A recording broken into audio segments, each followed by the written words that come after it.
오늘은 초보자분들이 가장 쉽고 안전하게 투자할 수 있도록 매수하기 전부터 투명하게 내가 싸게 살 거라고 판단할 수 있고, 보유하고 있을 때 대략 얼마의 이익이 있을지 예상할 수 있고, 내가 매도할 때의 가격까지도 예상할 수 있는 그런 예측 가능한 부동산 투자 방법을 소개해 드리려고 합니다. 실제로 전 이렇게 투자를 해오고 있거든요. 저의 찐 투자 경험담이자 방법이죠. 그럼 먼저 가장 대중적으로 원하는 아파트와 비교를 해보려고 하는데요. 부동산에 처음 입문하신 분들, 무주택자 분들일수록 아파트에 관심이 많으실 겁니다. 저도 처음에 부동산에 관심을 갖기 시작한 건 아파트를 사고 싶어서였어요.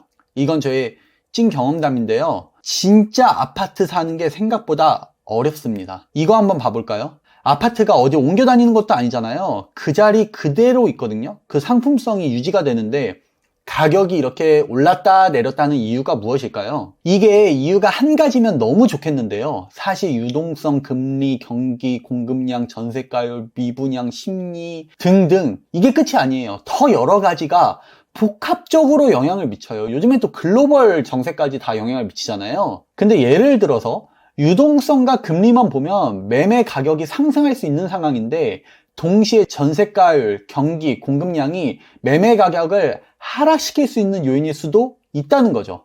실제로 이렇게 상황이 복합적으로 흘러가니까 아파트 가격의 전망이 어려운 거예요. 모든 지표들이 한쪽 방향만 바라본다면, 그러니까 모든 지표들이 다 상승만 하는 지표던가 다 하락만 하는 지표라면 전망을 할 만할 텐데, 실제로는 너무 복합적이고 다 꼬여 있어서 그렇지 않다는 거죠. 그래서 유튜브에 전문가라고 나오는 분들도 의견이 다 다르고 틀리는 분들도 굉장히 많잖아요. 그럼 아파트로 돈 벌었다는 사람들은 뭘까요? 높은 확률로 둘 중 하나겠죠? 첫 번째, 아파트를 사서 실거주했더니 시간이 지나서 집값도 오르고 재건축까지 돼가지고 또 집값이 오르는 경우도 있어요. 두 번째, 시장을 예상해서 아파트를 샀는데 만약에 나의 예상이 틀리더라도 문제가 안 될 정도의 내가 현금 흐름을 가지고 있는 경우, 그때 자신 있게 사고 만약 틀렸으면 그 현금 흐름으로 유지를 하면서 시간을 끌 수가 있잖아요.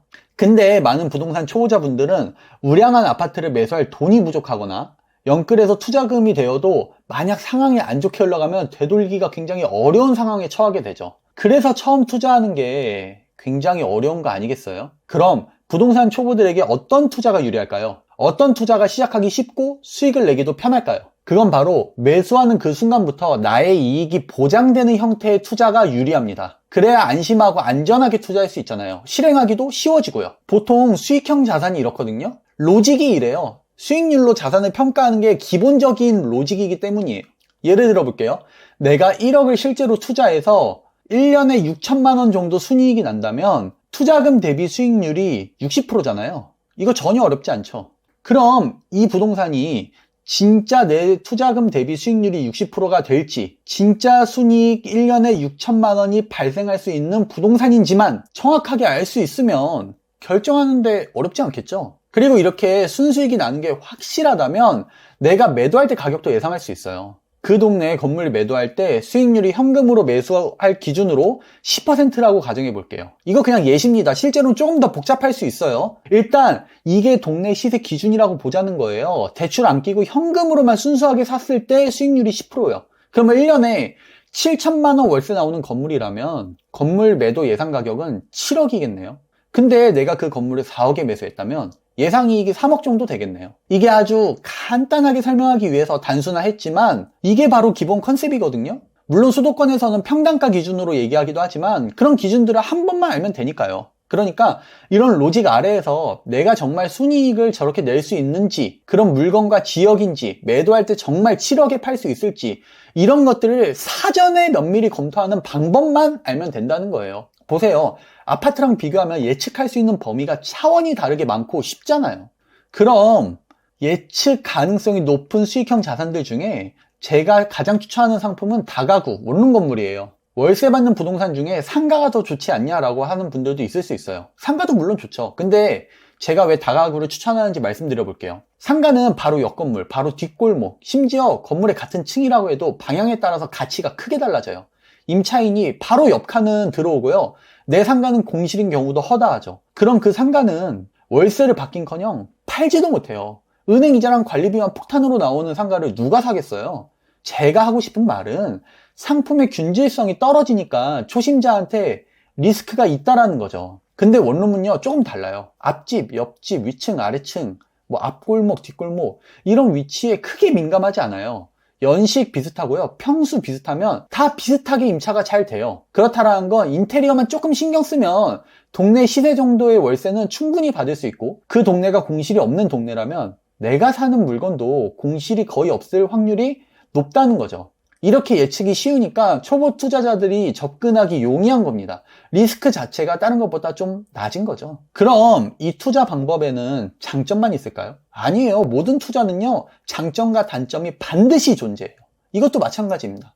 아파트랑 비교해 볼까요? 아파트랑 비교하면 황금성이 떨어져요. 아파트보다 잘 안 팔려요. 그러니까 처음에 싸게 다가구를 사서 월세를 따박따박 받으면서 여유 있게 팔면 되는 거죠. 그만큼 싸게 사는 게 중요하다는 거예요. 두 번째로는요, 상가는 주택수에 포함이 안 되는데 원룸 건물은 주택수에 포함이 돼요. 현재는 정부에서 다주택자에 대한 규제가 살아있잖아요. 그러니까 이게 단점이 될 수 있겠죠. 그래도 규제가 생기는 주택수에 맞춰서 다가구를 월세 받다가 이익 보고 매도하고 다른 상품으로 갈아타면 되는 거죠. 이렇게 단점을 알고 준비하면 더 이상 단점이 아니라 전략이 되는 거예요. 오늘 영상 도움이 되셨나요? 이런 영상을 올리면 구독자분들께서 실제로 질문을 굉장히 많이 주세요. 아마 부동산 투자를 시작하고 싶은데 막막해서겠죠. 그래서 제가 구독자분들이랑 만나서 소통하는 시간을 가지고 있거든요. 채널에 커뮤니티 글을 올리고 있어요. 그러니까 원하시는 분들은 신청하시면 도움이 되실 거예요. 그리고 이런 시간 내기 어려우신 분들은 제가 일주일에 한 개씩 부동산 투자에 대해서 도움이 되는 영상을 올리고 있으니까 구독과 좋아요 해주시면 투자 인사이트를 좀 더 쉽게 찾으실 수가 있을 겁니다. 다음 주에도 제가 더 많이 도움되는 내용으로 찾아뵙도록 하겠습니다. 오늘도 저와 시간 보내주셔서 감사합니다.